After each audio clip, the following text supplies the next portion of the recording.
Hello दोस्तों, एक बार फिर हम आपके बीच आ चुके हैं अपने नए वीडियो के साथ। आज हम लोग जानने वाले हैं एक नए लेसन के बारे में जिसका नाम है टाइम एंड टेंस। क्या होता है टाइम एंड टेंस और इसका इस्तेमाल हम कहाँ करते हैं।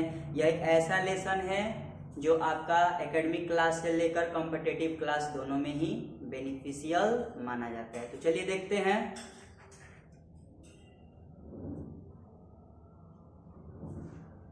ये हमारा लेसन है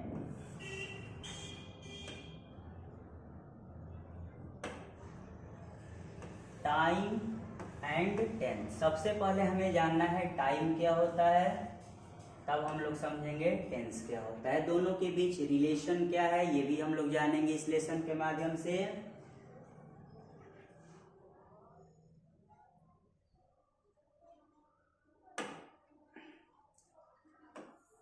टाइम एक नॉन ग्रामेटिकल टर्म है। यही वर्ड आपको सबसे ज्यादा समझने की जरूरत है कि टाइम एक नॉन ग्रामेटिकल टर्म है। नॉन ग्रामेटिकल टर्म का मतलब होता है जिसका सीधा संबंध ग्रामर से नहीं होता है, ठीक ना। और इसमें क्या है, तो इससे गुजरने वाले दिनों, महीनों तथा वर्षों का बोध होता है। तो इसमें हम लोगों ने दो बातें जाना। पहला कि टाइम एक नॉन ग्रामेटिकल टर्म है, अर्थात अगर कोई विद्यार्थी ग्रामर नहीं भी जानता है उसे भी टाइम की जानकारी है, वो भी जानता है डेज, मंथ और ईयर्स ही हमारा टाइम है।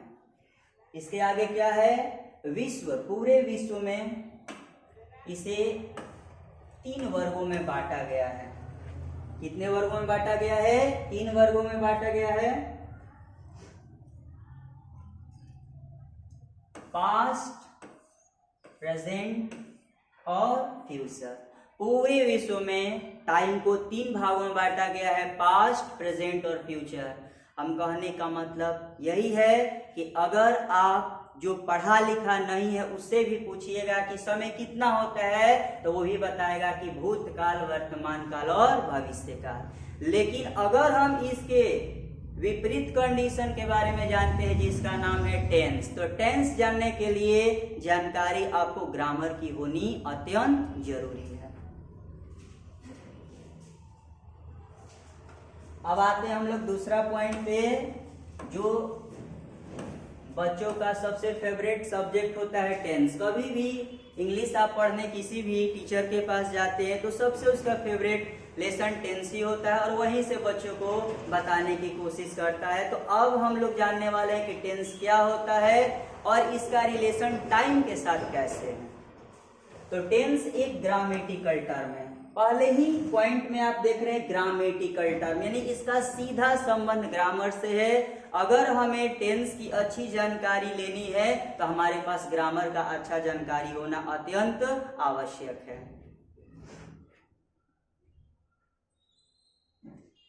इससे आगे हम लोग जानेंगे कि टेंस में और हम क्या देख सकते हैं।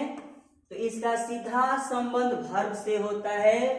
टेंस बताता है, यह वर्ब का वह रूप है जो हमें समय बताता है, यानी वर्ब के रूप से हम डिसाइड करते हैं कि पास्ट में कोई सेंटेंस है कि प्रेजेंट में है कि फ्यूचर में। जैसे एक छोटा सा हम डेमो आपको देंगे, I bought a car yesterday. यहाँ पे जो बॉट शब्द है वो बता रहे हैं कि हमारा सेंटेंस प्रेजेंट में नहीं, फ्यूचर में नहीं, बल्कि ये पास्ट में है। ऐसे ही कहते हैं कि आई एम टीचिंग, तो जैसे एम टीचिंग हम बोल रहे हैं यह बता रहे हैं कि यह हमारा घटना प्रेजेंट में है, प्रेजेंट कॉन्टिन्यूअस की है।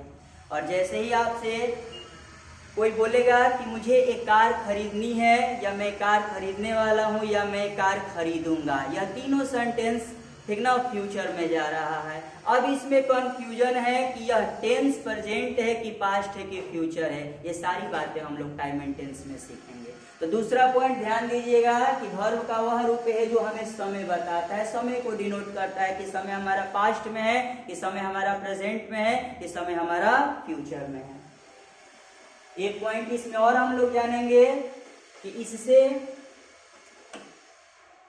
वर्ब के रूपों या रूपों के समूह का बोध होता है। यानी tense is the study of the forms of the verbs, यानी इसमें हम लोग जानते हैं वर्ब किस तरह से फंक्शन करता है। V1 के रूप में, V2, V3, V4, V5 पांचों रूप हम लोग सीखते हैं, और इन पांचों रूप का जितना भी स्टडी हमें करना होता है सारा स्टडी हम लोग टेंस में करते हैं। इसके साथ यहाँ पे हम लोग ने अंतर किया कि टाइम क्या होता है और टेंस क्या होता है। तो टाइम एक तरफ नॉन ग्रामेटिकल टर्म है, उसी तरह टेंस एक तरफ ग्रामेटिकल टर्म है। टाइम आपका बताता है प्रेजेंट, पास्ट, फ्यूचर। टेंस आपको बताता है द फंक्शन ऑफ वर्ब, क्रिया का रूप कितना प्रकार का होता है और उसका इस्तेमाल हम कैसे करते हैं। टाइम जो होता है लैंग्वेज से फ्री होता है, उसको जानने के लिए हमें लैंग्वेज की कोई जरूरत नहीं, लेकिन टेंस जानने के लिए हमें ग्रामर और लैंग्वेज दोनों की जानकारी होनी अत्यंत आवश्यक है। तो इसके साथ हम लोगों ने जाना कि टाइम क्या होता है और टेंस क्या होता है। इसी से रिलेटेड हमारा लेसन है टाइम एंड टेंस। तो क्या इसमें हम लोग पढ़ेंगे, कैसे पढ़ेंगे? तो टेंस आप लोगों को पता होगा कि यह 3 भागों में बटा है और हर भाग का 4 रूप होता है, प्रेजेंट का भी, पास्ट का भी और फ्यूचर का भी। तो वही आज हम लोग पहला उसका हिस्सा पढ़ने जा रहे हैं जिसका नाम है simple present tense.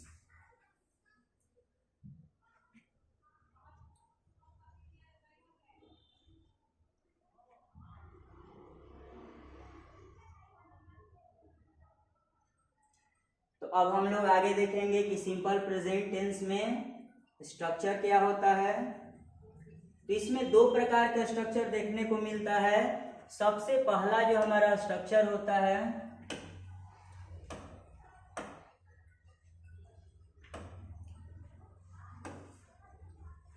Subject V1 और V5 प्लस ऑब्जेक्ट। यानी पहला स्ट्रक्चर में हम देखते हैं कि क्रिया मूल रूप में होता है या क्रिया में हम एस और एस का इस्तेमाल करते हैं। और दूसरा क्या होता है, तो सब्जेक्ट आपका होता है इज, एम, आर होता है, नाउन होता है और एडजेक्टिव होता है। Subject is, am, are, noun और एडजेक्टिव। ध्यान रखने वाली बात है कि प्रेजेंट इंडेफिनिट जब आप पढ़ते हैं तो उसमें एक ही स्ट्रक्चर आप देखते हैं, सब्जेक्ट V1, V5 और ऑब्जेक्ट। लेकिन सिंपल प्रेजेंट टेंस में सब्जेक्ट V1, V5 ऑब्जेक्ट के साथ साथ आप लोग subject plus is, am, are plus noun oblique adjective का भी ध्यान देते हैं। अब हमें ये जानना है कि सिंपल प्रेजेंट टेंस जो हमने अभी देखा उसमें 2 प्रकार का जो स्ट्रक्चर है, वो दोनों प्रकार का जो स्ट्रक्चर है कहाँ कहाँ हम इस्तेमाल कर सकते हैं, कितने कंडीशंस में इसका इस्तेमाल हो सकता है। जैसे एक छोटा सा हम उदाहरण देंगे आप लोगों को। कोई एक छोटा सा गांव है, तो छोटा सा गांव है और उस गांव में लगभग आप लोगों को 10 गलियां हैं। तो जब तक आपको उस 10 गलियों के सहारे गुजरना ना पड़े तब तक आप उस गांव को अच्छा से जान नहीं पाएंगे। तो सिंपल प्रेजेंट टेंस में वही 10 गलियों के बारे में हमें जानना है और हर गली के माध्यम से हम जानेंगे कि उस गली में लोग कैसे रहते हैं और उसके कंडीशंस को हमें समझना है। तो सबसे पहला जो हमारा पॉइंट है सिंपल प्रेजेंट टेंस का, उसको हमें देखना है क्या कहता है। तो पहला नियम कहता है कि इस टेंस का प्रयोग वर्तमान समय में चलने वाले अस्थायी कार्य के लिए होता है, परमानेंट वर्क। वह वर्क जो टेम्पोररी ना होता है, परमानेंट होता है, उसके लिए हम इस टेंस का प्रयोग करते हैं। प्रेजेंट में भी होना चाहिए और परमानेंट भी होना चाहिए। जैसे मान लीजिए कि हम बक्सर में पढ़ाते हैं, ध्यान दीजिएगा, बक्सर में पढ़ाते हैं, इट मीन्स हमारा कार्य क्या है, परमानेंट है। मैं ऑक्सफोर्ड इंग्लिश एकेडमी चलाता हूं, ध्यान दीजिएगा, परमानेंट है। चला रहा हूं परमानेंट नहीं है, चलाता हूं परमानेंट है। जो चीज में अस्थाई भाव देखा जाता है वो हमारा परमानेंट हो जाता है। तो पहला नियम क्या कहता है कि इस टेंस का प्रयोग वर्तमान समय में चलने वाले अस्थाई कार्य के लिए होता है। जो हमारा कार्य रोज का हो, जो कार्य बार बार हो रहा है, वही हमारा कार्य परमानेंट में होता है और उसको हम सिंपल प्रेजेंट टेंस में समझते हैं। जैसे एक उदाहरण यहां पे दिया गया है, His father works। यहीं पे आपको ध्यान देना है, परीक्षा में यहीं पे ब्लैंक देगा, खाली स्थान देगा और 2 तरह का ऑप्शन आपको देगा। पहला ऑप्शन देगा वर्क्स, दूसरा ऑप्शन देगा आपको इज वर्किंग। इस बातों को ध्यान आपको रखना है कि वर्क्स और इज वर्किंग में क्या अंतर है। तो ये तो हमारा हो गया V5 हो गया, और ये हो गया इज और V4। यानी इज V4 डिनोट करता है कि ये प्रेजेंट कंटिन्यूअस में चला गया, और V5 डिनोट करता है कि ये सिंपल प्रेजेंट टेंस में हो गया। इसीलिए यहाँ पे वर्क्स का इस्तेमाल हुआ है। यहाँ पे वर्क भी हम लगा सकते हैं। वजह क्या है एस और एस लगाने की? चूंकि सिंगुलर थर्ड पर्सन जब रहता है तो हम वहां पे एस और एस का इस्तेमाल करते हैं। दूसरा एग्जाम्पल है you read in this school. आप इस स्कूल में पढ़ते हो। अब इसमें ध्यान देने वाली बात है कि स्कूल में कोई 5 दिन के लिए आता है, 10 दिन के लिए जाता है। जब स्कूल में कोई एडमिशन कराता है तो एक एकेडमिक ईयर, मिनिमम एक एकेडमिक ईयर के लिए वो पढ़ाई करता है। 1 साल तो मिनिमम पढ़ता ही है। जैसे मान लीजिए किसी स्कूल में आप एडमिशन करा लिए, तो अब स्कूल का जो भी विधि व्यवस्था है आप पे लागू हो गया, फीस आपका जमा हो गया, ड्रेस बन गया, बुक्स आ गए। अब आप चाह कर भी 2 महीने 3 महीने में नाम नहीं कटवा सकते हैं, और जैसे ही आप स्कूल में एडमिट हो जाते हैं आप उस स्कूल के अस्थायी स्टूडेंट हो जाते हैं। तो इस तरह का कंडीशन आपको ध्यान रखना है कि कौन कौन सा ऐसा कंडीशंस है जहां पे हमें दिखता है कि प्रेजेंट से तो जुड़ा ही है, साथ ही साथ वह कार्य हमारा क्या हो गया, अस्थायी हो गया।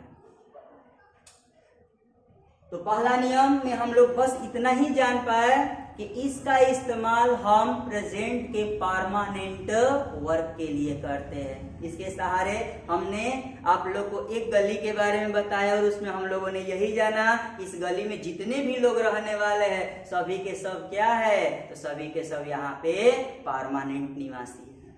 अब आते हैं आगे। तो ये जो दूसरा नियम हम लोग देख रहे हैं,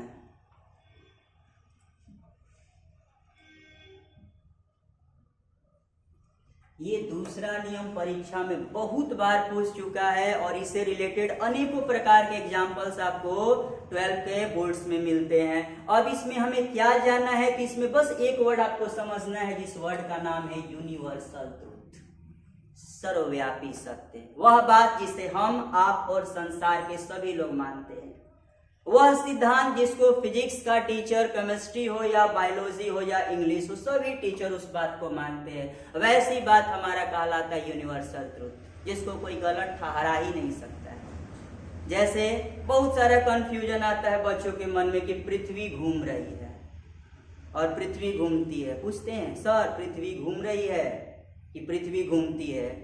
तो जो भी चीजें चल रही है इट मीन्स वह अस्थायी है। जैसे अभी मान लीजिए आप लोग को वीडियोस बना रहे हैं, तो अस्थायी नहीं है। हो सकता है कि कल विधि व्यवस्था ऐसा ना बने और स्मार्ट बोर्ड पे आप लोग को वीडियोस ना मिल पाए, लेकिन अगर क्लास की जो पढ़ाई है वो तो अस्थायी है। तो यहाँ पे ध्यान देने वाली बात है यूनिवर्सल ट्रूथ क्या होता है। तो यूनिवर्सल ट्रूथ का मतलब होता है मैं और आप और सभी लोग उस बात को क्या करते हैं, मानते हैं। जैसे सूरज पूरब में उगता है, तो हर देश में सूरज पूरब में ही उगता है, किसी देश में सूरज पश्चिम में नहीं उग सकता है। और अगर आप कहते हैं कि सूरज पूरब में उग रहा है इट मीन्स किसी एक दिन के लिए अस्थायी तौर पर, ऐसा कहना गलत है। सूरज पूरब में उगता है। इसमें एक एग्जाम्पल और आता है, water is made of hydrogen and oxygen. यानी वाटर जो होता है वो हाइड्रोजन और ऑक्सीजन के कॉम्बिनेशन से बनता है। अब यह जो सिद्धांत है चाहे दुनिया का कोई भी टीचर है करेगा, तो ऑक्सीजन और हाइड्रोजन को एक निश्चित अनुपात में जब मिलाएगा तो उसको परिणाम के रूप में क्या मिलेगा, वाटर ही मिलेगा। यहाँ साबित होता है कि अभी हमारे यूनिवर्सल ट्रूथ है। एक एग्जाम्पल और परीक्षा में पूछता है, बहुत बार पूछ चुका है, 2 and 2 makes 4, 2 और 2 4 होते हैं। ये एग्जाम्पल भी बहुत बार परीक्षा में है, इस बात को भी ध्यान रखिएगा। तो ये तीनों जो हमने आपको एग्जाम्पल दिया, अब मैथ की भाषा में कहा जाता है 2 और 2 4 होते हैं, तो कोई नहीं कह सकता है 2 और 2 20 होते हैं। 4 होते हैं तो 4 होते हैं, या मुझे भी मानना है, आपको भी मानना है, और संसार के सभी लोगों को मानना है। यही कहलाता है यूनिवर्सल ट्रूथ। तो देखते हैं इसमें किस तरह का एग्जाम्पल आपको है। देखिए आ ही गया आप लोग का, द अर्थ मूव्स।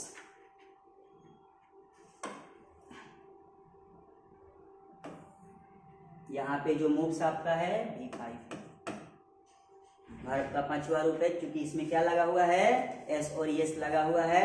अब यहाँ पे एग्जाम्पल में आ जाएगा इज मूविंग, वो आपका क्या माना जाएगा, गलत माना जाएगा, मूव्ड गलत माना जाएगा। पृथ्वी घूमती थी नहीं, पृथ्वी घूमती है, क्योंकि यह चीज क्या है, अस्थाई है।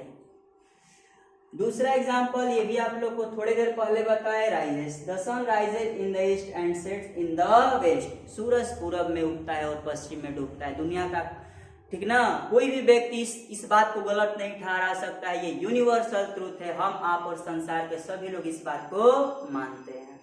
और तीसरा अभी हमने आप लोग को उदाहरण बताया, water is made of hydrogen and oxygen, या ऑक्सीजन एंड हाइड्रोजन, ये जो आपका कॉम्बिनेशन है, इससे मिलकर हमारा किसका निर्माण होता है, वाटर का निर्माण होता है। ये तीनों एग्जाम्पल डिनोट कर रहा है कि हम लोग क्या है, तो हम लोग प्रेजेंट इंडिफिनिट में, हम लोग सिंपल प्रेजेंट टेंस में।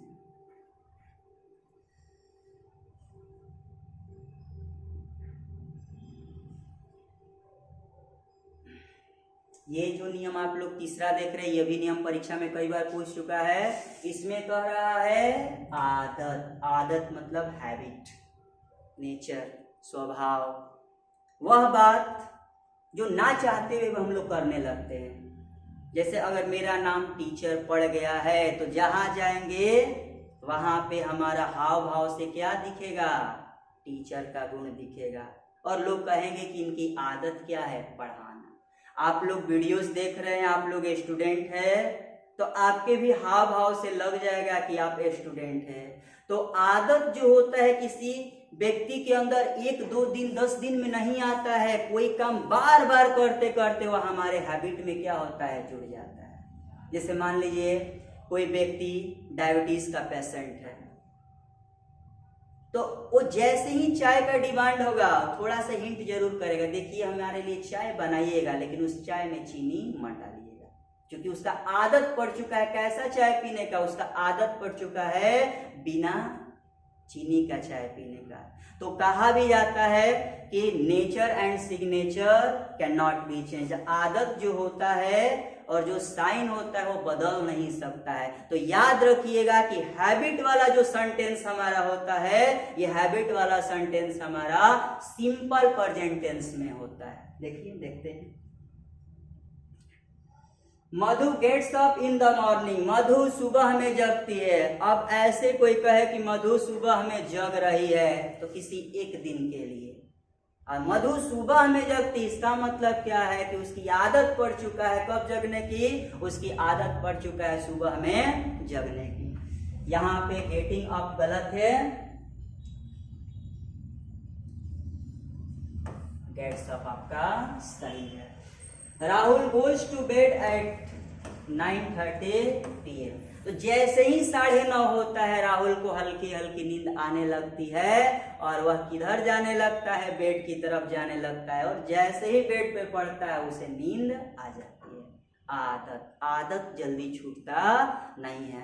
इसीलिए कहा जाता है आप सभी लोगों को पढ़ाई बार बार कीजिए, इतना पढ़ाई कीजिए कि उसकी आदत आपको पड़ जाए, उसके बाद आप कोई भी काम कीजिए, किसी काम में आपका मन ना लगे, घूम फिर कर आप कहाँ पे चली जाइए, स्टडी के साथ जुड़ जाइए, उसी के पास चले जाइए, उसके बिना आपको कोई भी चीज अच्छा ही ना लगे।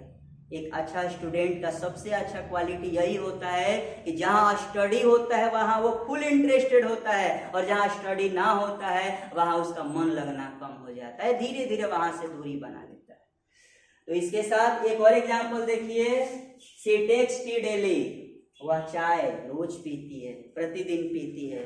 अब कहिएगा कि ये कैसा हैबिट हो गया, तो जैसे हमारे यहाँ कोई गेस्ट आता है और उसे चाय पीने की आदत है, कितना भी अच्छा हम मिठाई खिला दे, स्नैक्स दे दे, खाना खिला दे, और अगर दिन भर में एक बार चाय ना पिलाए तो शाम आते आते जरूर एक बार हमसे बोल देगा थोड़ा चाय मिलेगा। यानी उसे किस चीज की लत पड़ चुकी है, उसे चाय पीने की आदत पड़ चुकी है। तो आदत को हम किस टेंस में रखेंगे, हैबिट को हम किस टेंस में रखेंगे, तो सिंपल प्रेजेंट टेंस में रखेंगे। चौथा नियम क्या कहता है, तो चौथा नियम से पहले थोड़ा सा कुछ ऐसे वर्ड्स के बारे में हम लोग जानेंगे जो वर्ड्स डिनोट करता है हैबिट को, आदत को। कौन कौन से वर्ड है, तो चलिए देखते हैं कौन कौन सा वर्ड है जो आदत को डिनोट करता है। तो सबसे पहला वर्ड में आता है डेली। डेली मतलब रोज, every day, night, morning, evening, week, year. जिस वर्ड में एवरी लग जाता है समझ जाइए वो प्रेजेंट को क्या करता है, डिनोट करता है। एवरी डे प्रतिदिन हो, एवरी नाइट प्रत्येक रात हो, एवरी मॉर्निंग प्रत्येक सुबह, एवरी इवनिंग प्रत्येक शाम हो, एवरी वीक और ईयर प्रत्येक महीना, साल और सप्ताह। जिस वर्ड में भी आपका एवरी लग जाए वो डिनोट करेगा आपका सिंपल प्रेजेंट। और आगे क्या है, तो वंस अ डे, दिन में एक बार। जैसे मेरी आदत है दिन में एक बार चाय पीने की, ठीक। उसके बाद आता है सप्ताह, महीना, सप्ताह में एक बार, महीने में एक बार, साल भी आ सकता है। उसके बाद अगला वर्ड है ट्वाइस अ डे, दिन में 2 बार, twice a week, twice a month, सप्ताह में 2 बार, महीने में 2 बार या साल में 2 बार। तो आपको ज्यादा नहीं, बस 2 वर्ड याद रखना, वंस और ट्वाइस। वंस जहां लग जाए, ट्वाइस जहां लग जाए, समझ जाइए वो किसका भाव प्रकट कर रहा है, हैबिट का भाव प्रकट कर रहा है। और भी कुछ वर्ड है, देखते हैं हम लोग। तो आपका ऑलवेज है,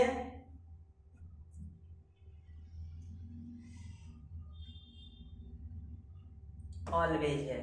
ऑलवेज मतलब हमेशा, सेल्डम मुश्किल से, नेवर कभी नहीं, हार्डली, स्कार्सली, रेयरली, ये तीनों का अर्थ होगा मुश्किल से, हैबिचुअली आदतन, यूजुअली प्रायः, जनरली आमतौर पे, समटाइम्स कभी कभी। ये सारा वर्ड डिनोट करता है आपका प्रेजेंट का हैबिट बताता है, ठीक ना।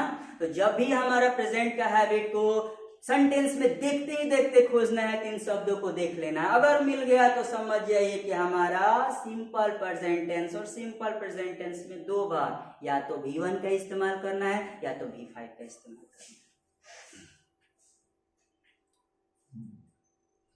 तो कुछ एग्जाम्पल से इसमें देख लिया जाए जल्दी से।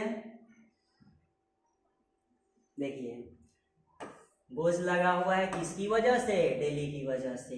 गो लगा हुआ है वंस अ मंथ की वजह से, सेल्डम की वजह से यहाँ गोज है। कुछ ना कुछ इसमें इंडिकेशन है, ऐसा संकेत है जो बता रहा है कि हमारा टेंस कौन सा है, हमारा सिंपल प्रेजेंट है। और सिंपल प्रेजेंट का कौन सा कंडीशन है, तो हैबिट वाला कंडीशन है। आते हैं रोल नंबर 4 पे। चौथा नियम क्या कहता है, तो कहता है कि इस टेंस का प्रयोग वर्तमान के विचारों, भावनाओं तथा स्थिति को बताने के लिए होता है। विचार ना, थॉट्स, भावना इमोशन, फीलिंग्स, और स्थिति स्टेट, ठीक ना, अवस्था।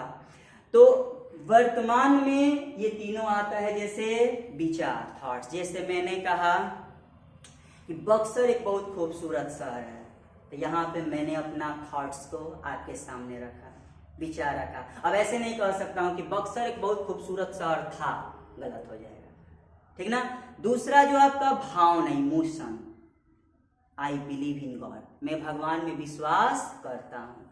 तो आप कहिएगा भगवान में विश्वास करते हैं, तो फीलिंग्स तो ही है, दिख थोड़े नहीं रहे हैं, हम उनको छू नहीं सकते, हम उनको देख नहीं सकते, केवल फील कर सकते, महसूस कर सकते। तो भावना को महसूस ही किया जा सकता है। मदर लव्स मी, माँ मुझे प्यार करती है, या every mother loves her child, प्रत्येक माँ अपने बच्चे से प्यार करती है, वह अपनी भावना को तो ही दिखाती है। अब ऐसे नहीं कह सकते mother is loving her child, माँ अपने बच्चे को प्यार करिए। कोई भी माँ बच्चे को अस्थायी प्यार करती है, बच्चे को अस्थायी प्यार करती है, और माँ अपनी भावना को क्या करती है, प्रकट करती है। तीसरा जो आपका है स्थिति, जैसे आपके सामने हम एज अ टीचर हैं, ठीक ना, आप लोग स्टूडेंट है, मेरी अवस्था है कि मैं एक शिक्षक हूँ, आप लोग की अवस्था है कि आप लोग स्टूडेंट हो। तो आई एम ए टीचर, यहाँ एम जो है प्रेजेंट को डिनोट कर रहा है। You are a teacher, sorry you are a student, यहाँ पे जो यू है, आर है, तो आर आपका क्या डिनोट कर रहा है, अवस्था को डिनोट कर रहा है कि आप क्या हैं, आप एक स्टूडेंट हैं। कुछ एग्जाम्पल से यहाँ पे, शी लुक्स ब्यूटीफुल, वह खूबसूरत दिखती है। इसमें थॉट्स है, हमने अपनी बात को रखा कि वह कैसी दिखती है, खूबसूरत दिखती है। आई बिलीव इन गॉड, फीलिंग्स है कि मैं किस में विश्वास करता हूँ, मैं भगवान में विश्वास करता हूँ। और ये अवस्था है, ही इज अ टीचर, वह एक शिक्षक है, उनका पोजीशन पता चल रहा है। चलिए आते हैं रूल नंबर 5 में, क्या कहता है।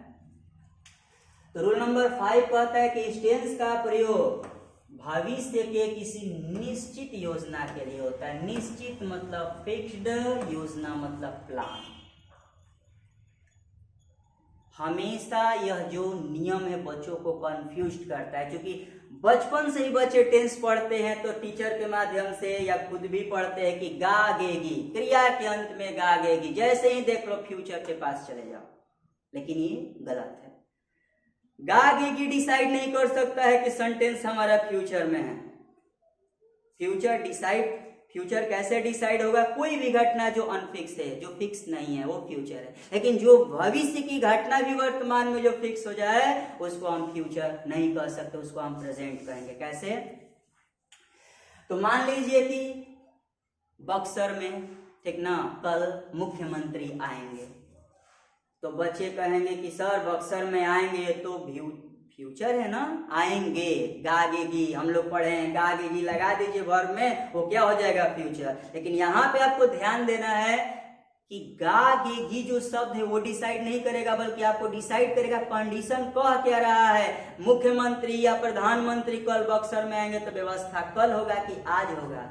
तो जब व्यवस्था पहले से ही किसी जगह पे होने लगेगी किसी घटना के लिए तो वो फ्यूचर में है, लेकिन प्रेजेंट में फिक्स हो गया है। तो ऐसी घटना को फ्यूचर ना समझिए, ऐसी घटना को आप प्रेजेंट समझिए। जैसे 12th का परीक्षा 1 फरवरी से होने वाला है, तो बच्चे 1 फरवरी को पढ़ना शुरू करेंगे, 1 फरवरी के लिए तैयार होंगे? नहीं, बल्कि बच्चे पहले से ही तैयार होंगे। एक लास्ट उदाहरण आप लोग को देते हैं। जैसे मान लीजिए किसी का शादी लगे 5 जुलाई को, 5 जुलाई को रवि का शादी होगा, तो जुलाई को 5 जुलाई को होगा, लेकिन क्या व्यवस्था 5 जुलाई को होगा? आज मान लीजिए 13 जनवरी है, तो व्यवस्था आज से ही शुरू हो जाएगा, क्योंकि टारगेट पे लिया गया है कि इस दिन इस काम को किसी भी हाल में कर लेना है। तो भविष्य में जो भी घटना आपका निश्चित होता है, उस घटना को हम किस टेंस के सहारे बनाते हैं? तो उस घटना को हम सिंपल प्रेजेंट टेंस के सहारे बनाते हैं। जैसे एक एग्जांपल आपका आया है, the CM comes here tomorrow. यहाँ जो आपका टुमारो है डिनोट करता है कि यहाँ विल कम होना चाहिए, लेकिन ये टाइम एंड टेंस डिसाइड करेगा कि विल कम होगा कि कम्स होगा। तो टाइम एंड टेंस कहता है कि फिक्स घटना है, इसमें आप V1 या V5 का ही सहारा लीजिए, शैल विल को दरकिनार कीजिए, उसको हटा दीजिए। She goes to London on 5th जुलाई, वह 5 जुलाई को लंदन जाएगी। तो बताइए वीजा पासपोर्ट 5 जुलाई को बनेगा कि वीजा पासपोर्ट पहले से ही तैयार करना पड़ेगा?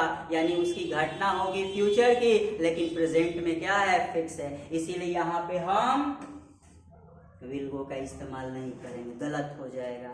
और ये बहुत ही इंपॉर्टेंट है, एक तरह से मानिए तो VVI परीक्षा में बहुत बार पूछ चुका है, ठीक ना। इस बात को ध्यान रखिएगा कि भविष्य की निश्चित घटना को बनाने के लिए हम किसका इस्तेमाल करेंगे? तो भविष्य की निश्चित घटना को बनाने के लिए हम प्रेजेंट इंडेफिनिट का, सिंपल प्रेजेंट का इस्तेमाल करेंगे।